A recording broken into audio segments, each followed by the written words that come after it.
사도행전 2장 37절에서 47절까지입니다. 베드로의 첫 번째 설교의 메시지는 예수님의 십자가와 부활이었습니다. 바로 너희가 십자가에 못 박은 예수다. 예수를 죽인 장본인이 바로 너희다.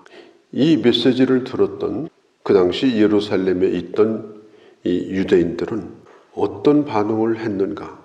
우리 인생에 있어서 하나님의 말씀에 대하여 어떤 반응을 하느냐에 따라서 그 인생이 달라집니다. 그들에게 일어난 반응은 두 가지입니다. 첫 번째는 찔림이 있었고 두 번째는 질문이 있었습니다. 그들이 이 말을 듣고 마음에 찔림이 있었어요.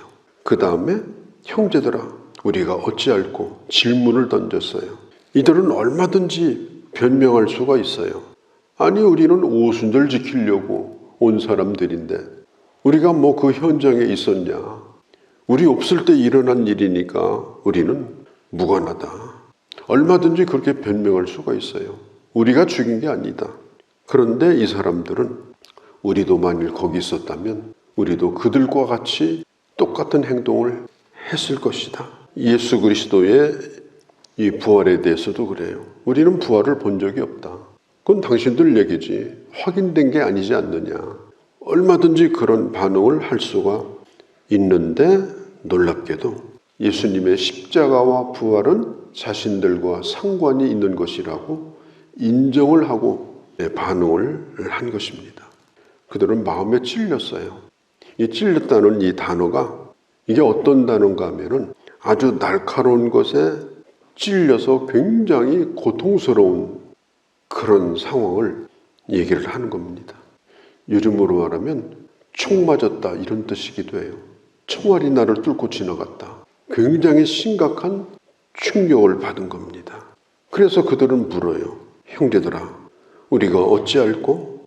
우리가 예수님의 십자가와 상관 있는 자라면 우리도 그럴 수 있었다면 우리가 어떻게 하면 좋겠는가? 사도행전 7장에 보면 스데반 집사님이 순교당하던 날도 예수님의 십자가와 부활에 대해서 설교를 하니까 성경에 보면은 그들도 7장 54절에 보면 마음이 찔렸다고 그랬어요.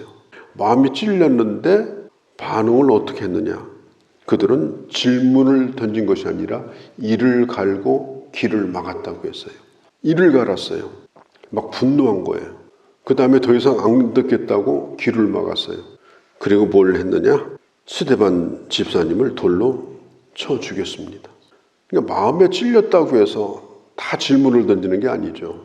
어떤 사람은 더 이상 듣지 않겠다고 말하고 공격적인 행동을 보입니다. 그러나 오늘 이 베드로의 설교를 들었던 이 청중들은 마음으로 깊이 이 말씀을 들었어요. 그리고 질문을 던졌어요. 질문을 던진다는 게 뭐죠? 자기 삶을 한번 진지하게 한번 살펴보겠다는 뜻입니다. 내가 가지고 있는 나의 생각, 내 가치관, 내가 살아왔던 모든 것들에 대하여 한번 스스로를 돌아보겠다고 하는 표현이 뭐냐? 질문을 던지는 거예요. 일단 수용을 하고 그리고 자기 자신이 해야 될 일이 뭔가를 묻는 거예요. 질문을 던지는 것은 굉장히 용기가 필요합니다. 어지간한 사람은 질문을 안 던져요. 근데 듣는 걸로 끝나고 그냥 듣다가 말고 그냥 돌아가 버리지 끝까지 남아서 질문을 던지는 것은 이게 굉장히 어려운 거예요. 그런데 사람들이 잘 먹고 잘 사는 거, 뭐 잘 된다는 거, 막 그런 거에 대한 막 질문을 던져요. 막 다 받아쓰고 막 상담하고 싶다고 그러고 막 이래요. 그런데 정말 자기를 돌아보고 자기를 성찰하고 자기가 이제까지 살아왔던 것에 대해서 다시 한번 돌이켜보면서 새롭게 시작하고자 하는 그런 진지한 질문, 이런 것에 대해서는 그렇게 별 생각이 없는 겁니다. 우리가 어찌할꼬 37절에 근데 의사가 종합 진찰을 해서 결론을 내려요. 당신 병은 아무래도 죽을 것 같다. 이대로 놔두면 굉장히 위험하다. 그러면 어떤 사람은 예 그러세요? 집에 가서 쉬겠습니다. 이렇게 돌아가는 사람은요, 정말 자기 인생을 사랑하지 않는 사람이에요. 그런 얘기를 들었으면 어떻게 되겠어요? 당연하잖아요. 고칠 방도가 뭐가 있나요? 내가 선택할 수 있는 최선의 길이 뭔가요? 그걸 가르쳐 주세요. 그렇게 하는 사람이 자기 인생을 사랑하는 사람 아니에요? 우리가 하나님의 말씀을 듣다가 항상 감동만 받는 건 아니잖아요. 어떤 날은 심각하게 내 스스로를 돌아볼 수밖에 없는 질문을 던지는 거죠. 그럼 난 어떻게 하면 좋을까? 내가 어떻게 하면 다시 살아날 수 있을까? 이 사람들은 자기들이 무슨 윤리적으로 큰 잘못을 해가지고 사람들에게 막 지탄을 받고 그런 걸 의미하는 게 아니고, 하나님이 보내주신 구원자를 자기들은 모르고 살았고, 듣지 못해서 모를 수도 있고, 들었을지라도 안 믿어서 모를 수도 있고, 어떻든지 간에 그 사실에 대하여 이건 대단히 심각한 문제다. 나는 구원이 필요한 자다. 내가 어떻게 하면 구원받겠는가? 그걸 질문을 던지는 거예요. 그때에 37절 38절에 베드로가 이르되 너희가 회개하여 각각 예수 그리스도 이름으로 세례를 받고 죄사함을 받으라. 그리하면 성령을 선물로 받으리니 이 약속은 너희와 너희 자녀와 모든 먼 데 있는 사람 곧 우리 주 하나님이 얼마든지 부르시는 자들에게 하신 것이라. 베드로가 전한 살아날 수 있는 길이 뭐냐? 예수 이름으로 세례를 받아라. 그리고 죄사함을 받아라. 그러면 성령을 선물로 받게 될 것이다. 그러면 너희가 믿고 구원을 받게 된다. 자, 우리 세례라고 하는 게 뭔가요? 자기 죽음입니다. 물속에 들어가서 익사해서 죽는 게 세례예요. 도마서 6장은 세례는 뭐냐? 무덤에 붙이는 걸 세례라고 그랬어요. 또 고린도전서에 보면 세례는 뭐냐? 물 가운데 지나가는 것이다. 이스라엘 백성들은 홍해 가운데서 세례를 받았다고 그랬어요. 죽었다 살아난 거예요. 세례를 내가 받았다고 하는 것은 뭐냐? 이제는 예수 그리스도와 함께 내가 죽고 예수 그리스도와 함께 내가 살고, 그리고 내 인생의 모든 주도권, 내 인생의 모든 소유권, 내 인생의 모든 결정권, 이게 주님에게 있다는 것을 선포하는 것. 그게 바로 세례입니다. 그러니까 이들이 세례를 받는 순간 이들은 사람들에게 이렇게 말하는 거예요. 난 유대교를 버렸고 나는 공개적으로 그들 세계에서 변절자로 자기를 선포하는 거예요. 난 변절한 사람이다. 나는 나사렛 예수를 이제 믿기로 작정한 사람이다.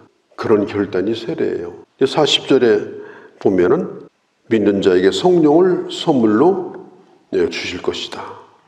성령을 선물로 받는다는 말은 예수를 믿을 때 성령이 내주하시고 나와 영원토록 연합하시고, 그리고 나를 성화시키고 나를 하나님의 사람으로 성령께서 만들어 가시는, 이제 성령과 함께 간다.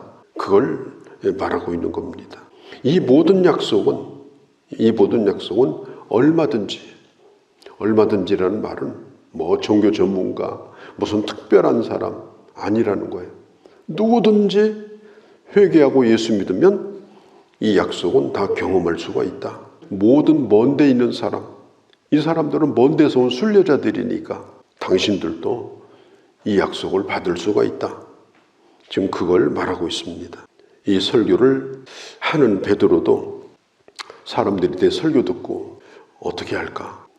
두려워하는 마음도 없었고 주저하는 마음도 없었고 분명하게 전했어요. 분명하게. 그리고 설교를 들은 사람들은, 성경은 말합니다. 그 말을 받은 사람들은 세례를 받으며 이날에 신도의 수가 3,000이나 더하더라. 41절에. 이제 앞으로 보겠습니다만 5,000도 또 더해졌습니다. 나중에는 숫자가 안 나와요. 왜? 너무 많이 믿으니까 숫자가 나오지 않습니다. 놀라운 부흥이 일어났어요. 그러니까 초대교회는 어떤 조직이 없었어요. 그리고 직분자를 많이 세운 것도 없었어요. 그냥 초대교회가 한 일은 뭘 했느냐? 42절에 사도들의 가르침을 잘 받았습니다. 사도들은 예수님이 세운 자들이기 때문에 그의 권위를 인정하고 저분들에게 배워야 된다. 저분들에게 배우는 게 예수님에게 배우는 거다. 그 권위를 인정하고 전부 사도들에게 가르침을 받았습니다. 그것도 지속적으로 배웠습니다. 우리가 성령 충만하다는 것은 반지성적인 걸 의미하는 것이 아니에요. 성령 충만하다는 것은 정신줄 놓고 뭐 이상한 말을 하고 뭐 이상한 짓을 하고 그런 반지성적인 행동이 성령 충만의 증거가 아닙니다. 하나님의 말씀을 맑은 정신으로 배우고 그 말씀에 깊이 뿌리를 내리는 것부터 시작을 해야 되는 거예요. 흥분은 있는데 뿌리가 없으면 그 흥분이 나중에는 이게 뭐 자기를 다 망가뜨려 버려요. 형편없이 되어버립니다. 그래서 먼저 하나님의 말씀을 그들은 배웠다. 또 한 가지는 42절에 보면 서로 교제하였습니다. 서로 교제하고, 여기서 말하는 교제는 단순한 만남이 아닙니다. 영적인 교제입니다. 사역을 하면서 교제하고, 서로 기도하면서 교제하고, 서로 구제하며 교제하고, 서로 예배드리며 교제하고, 주님 안에서의 만남 속에서 교제가 이루어졌습니다. 함께 통용하고 그리고 팔고 나눠주는 일을 함께 했습니다. 그런 교제를 한 거예요.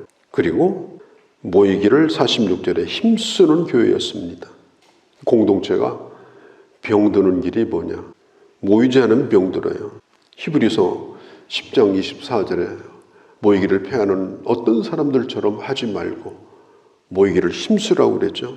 이 모여야 하나님의 역사가 나타납니다. 교회는 앞문으로 왔다가 옆문으로 들어가야 됩니다. 이게 무슨 얘기냐? 앞문으로 왔다가 어디에도 머무르지 않고 예배드리고 휙 앞문으로 나가는 건 영적으로 자라나기가 굉장히 어렵습니다. 앞문으로 왔다가 옆문으로 들어가요. 그 옆문은 어디냐? 그게 바로 소그룹입니다. 그게 사역을 위한 활동이든지 부서 활동이든지 구역 활동이든지 아니면 차 한잔 마시는 교제든지 그 예배드리고 그냥 앞문으로 나가버리면 그걸 아무리 반복해도 신앙이 유지는 되겠지만 성장은 안 되는 거예요. 함께 교제하고 함께 구제하고 함께 기도하고 함께 사역하고 그것을 찾아라. 그리고 거기에 머물렀다 가라. 그렇게 해야 신앙이 자라는 겁니다. 교회의 이 소그룹 활동이 굉장히 중요한 거예요. 그래서 우리가 반짝 은혜 받고 가는 것을 뛰어넘어서 교회에서 꼭 머물러 있다 가라. 머물러 있다 가면서 서로 함께하는 시간을 가져라. 그렇게 해야 신앙이 성장하고 뿌리를 내릴 수가 있습니다. 오늘 성경에 보니까 떡을 떼며 교제했다고 했습니다. 떡을 떼며 교제했다. 교회는 한 가족 공동체입니다. 가족이라는 게 뭐죠? 간단해요. 밥을 함께 먹는 공동체가 가족이에요. 예를 들어서 누가 우리하고 밥 먹자 그러면 밥 5분 만에 먹고 뚝딱하고 헤어지자는 얘기 아니잖아요. 식사 시간은 무슨 시간이냐? 깊이 교제하는 시간이에요. 교회에서도 그래서 국수 후루룩 마시고 가는 건 아무런 의미가 없어요. 그건 집에 가서 먹으면 돼요. 근데 식구들끼리 뭉쳐가지고 또 밥 먹고 가버리고 무슨 의미가 있어요, 이건? 교회에서 식사를 하는 이유는 성도끼리 교제하며 식사를 통해서 서로 교제하고 서로 이야기를 나누고 서로 은혜를 나누는 시간을 갖자고 식사를 하는 겁니다. 오늘 성경에 말하는 떡을 떼며 교제하는 것은 바로 그런 의미를 말하고 있는 것입니다. 내 소유가 없었어요. 공동체가 필요하면 언제든지 필요한 대로 내어놓았어요. 물론 내 거지만 적어도 공동체가 이걸 필요로 한다 그러면 언제든지 자기 것을 내어 놓을 수 있는 그런 사람들. 세상 사람들이 누구를 두려워하느냐? 내 것 철저히 챙기고 절대로 내 호주머니 나온 건 나가는 법도 없고 이런 사람은 하나도 두려워하지 않아요. 이 세상이 두려워하는 사람은 누구냐? 욕심이 없는 사람을 두려워합니다. 자기 소유를 포기한 사람을 두려워합니다. 왜냐? 그런 사람은 누가 와서 흔들어도 시험 들지 않아요. 내 걸 포기했기 때문에. 이 예루살렘 교회가 그 예루살렘 사람들이 교회를 두려워했어요. 두려워하면서 존경했어요. 그 결과가 부흥이 됐어요. 왜냐? 자기 걸 포기한 사람들이 거기에 모여 있었고 누구든지 필요하면 자기 걸 내어주면서 섬겼던 사람들이 대다수였기 때문에 사람들은 거기 있는 사람들을 존경했습니다. 이런 사람들이 모여 있었기 때문에 저절로 부흥이 된 겁니다. 찾아 나온 거예요. 오늘날도 마찬가지입니다. 이런 교회가 하나만 있다면 아마 그 지역을 다 전도하고도 남을 겁니다. 이런 교회가 하나만 있다면 맛있는 거 먹겠다고 줄 서는 세상인데 그냥 주겠다고 하면 얼마나 많은 사람들이 줄을 서겠어요. 오늘 이 시대에 필요하다. 성경에 보면 뭐라고 그래요? 온 백성의 칭송을 받으니 결과적으로 주께서 구원받는 사람을 날마다 더하게 하셨다. 이게 참 부흥입니다. 오늘 영적인 유목민들이 많습니다. 예수 안 믿는 건 아니에요. 근데 교회를 안 나오는 유목민들이 굉장히 많아요. 그렇게 유목민으로 살아서 신앙생활을 끝까지 지속하기는 제가 볼 때는 거의 쉽지 않습니다. 반드시 교회로 돌아와야 되고 뿌리를 내려야 됩니다. 그런 분들도 우리가 어떻게 하든지 구해야 돼요.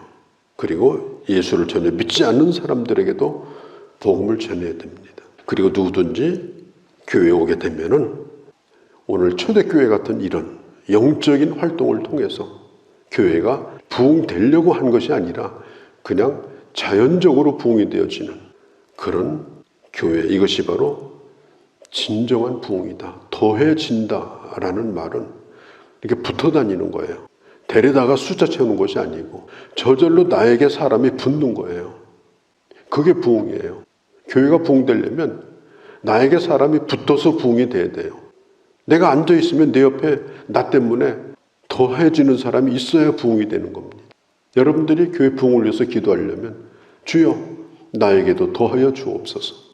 내가 영적으로 풍성하여 내 옆에 많은 사람들이 더하게 하여 주옵소서. 다 그런 역사가 나타나면 얼마나 놀라운 부흥이 일어나겠습니까? 이 더해진다는 말은 일회성 시제가 아니라 미래 시제입니다. 그러니까 지금도 더하여지고 앞으로도 계속해서 더하여진다. 계속적인 영적 부흥을 의미하는 것입니다. 우리는 말씀 앞에서 끊임없이 질문을 던지고 또 구체적으로 인격적으로 응답하고 그런 우리가 모여서 하나님의 교회를 이루고 우리가 건강한 교회를 이루어서 교회가 저절로 건강하면 열매가 다 맺게 돼 있으니까 저절로 부흥이 되어지는 끌어다 사람 앉혀놓는 것이 아니라 더해지는 교회, 그런 아름다운 부흥이 우리와 교회 안에 이루어지기를 바랍니다. 거룩하신 우리 아버지, 예루살렘 교회에 대한 오늘 말씀을 나눴습니다. 주께서 사람의 힘이 아니라 주께서 구원받는 사람을 날마다 더하게 하는 이 영적 부흥이 아버지 일어나게 하여 주시옵소서. 우리 주 예수님의 이름으로 기도하옵나이다. 아멘.